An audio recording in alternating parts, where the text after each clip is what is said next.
So today we'll be looking at a very beautiful question. We have 3 to the power of x to the power of 2 all over 9 to the power of x equals 81. What we'll do first is to equate this to the base of 3, and we'll do it this way.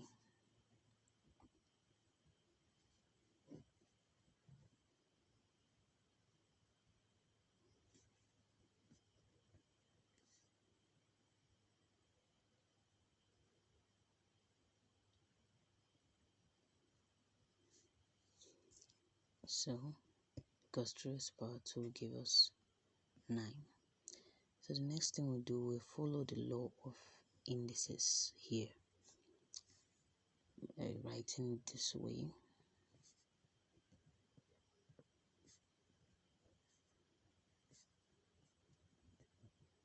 Remember the law of indices. Once we have our division sign, the powers will be subtracted. And since we have the same base, we just take one of it to represent it. So we have 3 to the power of x squared minus 2 equals 81. This 81 as well we also represent it with the base 3. So we have 3x squared minus 2 equals 3 to the power of 4, because 3 multiplied itself in 4 places will give us 81.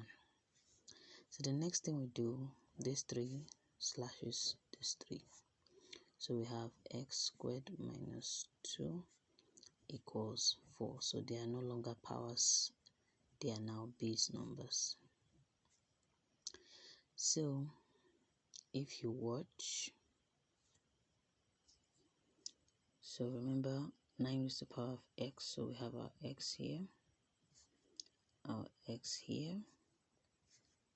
our x, and our x, and our x. So if you look at this question, it looks more like a quadratic equation. So let's write it better. X squared minus 2x, when it comes here, it comes minus as well, equals 0. So this is a quadratic equation. We'll be using the almighty formula that we know to solve this question. So let's state the formula: minus b plus or minus square root b squared minus 4ac all over 2a. So the 1 here represents a, the minus 2 here represents b, and the minus 4 here represents c. So let's substitute that. So we have our minus, open bracket, minus 2. You can write it so that we'll understand better. A is 1, b is minus 2, and c is minus 4. So plus or minus b squared, that's minus 2 raised to the power of 2 minus 4 times 1 times what's our c, minus 4, all over 2 times 1. So minus times minus gives us plus. We have 2 plus or minus square root. Minus 2 times minus 2 gives us 4. Minus times minus gives us plus. 4 times 1 is 4, and 4 times 4 is 16, all over 2. So we have our 2 again, plus or minus. 4 plus 16 will give us 20, all over 2. We come over here,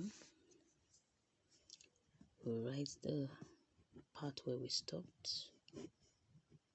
And remember, sword, if you have watched this video, this particular one, to this point, please leave in the comment section that you are following. Just comment saying you are following.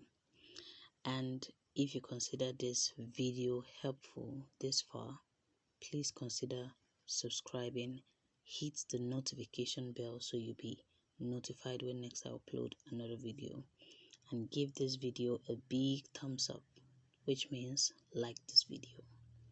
So at this point, we would like to refresh our memory by going back to the topic sword. So if you do not know anything about sword, I have a full video about it. It's been broken down into sections, so part 1 to part 8 thereabout. So just check in the description, you'll find a link to that topic. So go and watch it and be grounded there. So looking at this plus or minus, we're going to make use of two products, like two multiples of 20, and that is 4 times 5. Why did we choose this? Is because according to the law of sword, we need a perfect square. A perfect square must be included, and this 4 here represents the perfect square. So over 2, we have 2 plus or minus 4 root 4 and root 5 over 2.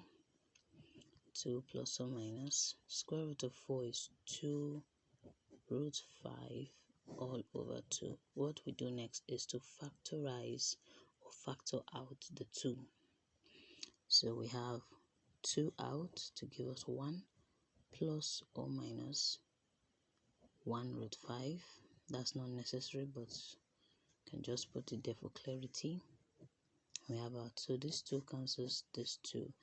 We have 1 plus or minus root 5. Like I say, it's not necessary. You can ignore it. So this is actually what our x is. Our x is 1 plus or minus root 5. And this plus or minus means our x is having 2 values. So therefore, our x is 1 plus root 5, or x is equals to 1 minus root 5. And that's the end of the answer, or the end of the question. See you in my next video. Thanks for watching.